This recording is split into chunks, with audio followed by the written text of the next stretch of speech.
Fully Persuaded, a prayer of St. G. A man's status has no reference to his inward being, but only to the manner in which he is to be treated. You, the judge of all the universe, deem us righteous. Thus we are righteous. Our status with you is secure. You have purified our inward being, though our clothes may be dirty. If someone stands to the court to pay for our wrongs, it is allowed. Someone has stood. Our status depends solely upon the king's decision.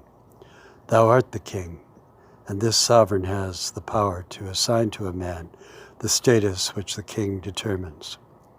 As it is said from the time of Abraham, and he believed in the Lord, and he counted it to him for righteousness. Had there been no sin in the world, there shall have been no righteousness, even to speak of the righteousness of God. For without sin there is no adjudication of rightness. We were born holy and shall have remained so. It was only a vision, no action, and from it Abram believed. Not in the promise, but in the promiser, the person of God.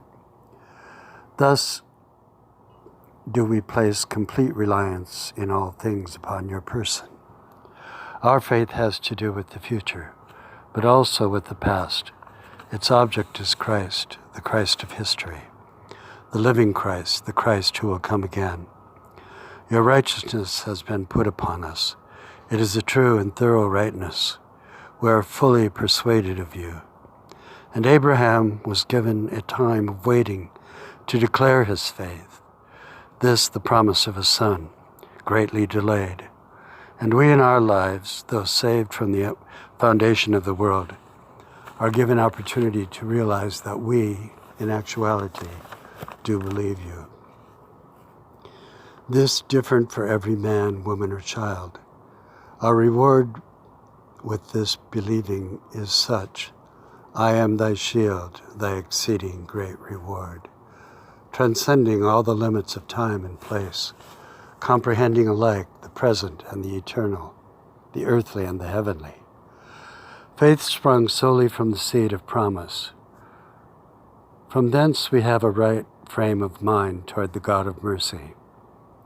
The time will come when we blossom forth unto the blessed fruit of all holy feelings and doings.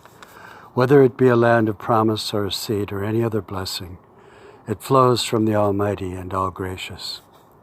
We await an inconceivable enlargement of meaning. Our Messiah came from the loins of that promise. We have seen and believed all that he has done, and await all that you have prepared for us. How stupid we are now to go day by day about our minutiae, forgetting all which lies upon us and before us. We are of innumerable descendants from that time, even we perhaps the father of many nations.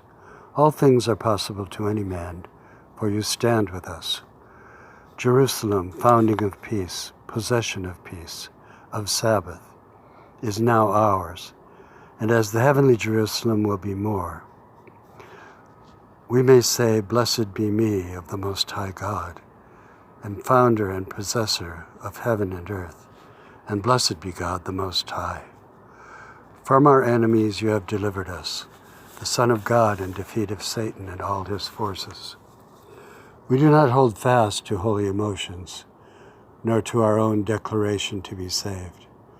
We may be saved silently, unwillingly.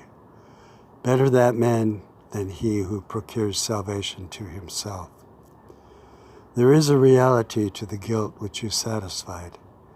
It is you who determines who shall be saved, reconciled to God, that we not consider our own estimate of ourself than your eternal knowing of us.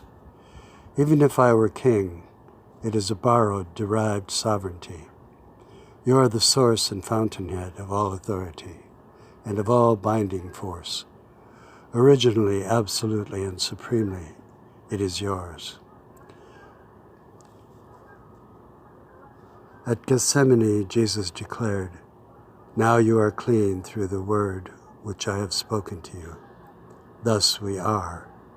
This shall forever remain our state, ours the inheritance of the just. This because the omnipotent grace of God is irresistible. We are to transmit this knowledge to our posterity as a sacred inheritance. O Jerusalem, Jerusalem, let us come into your possession and forever possess what you possess. Amen.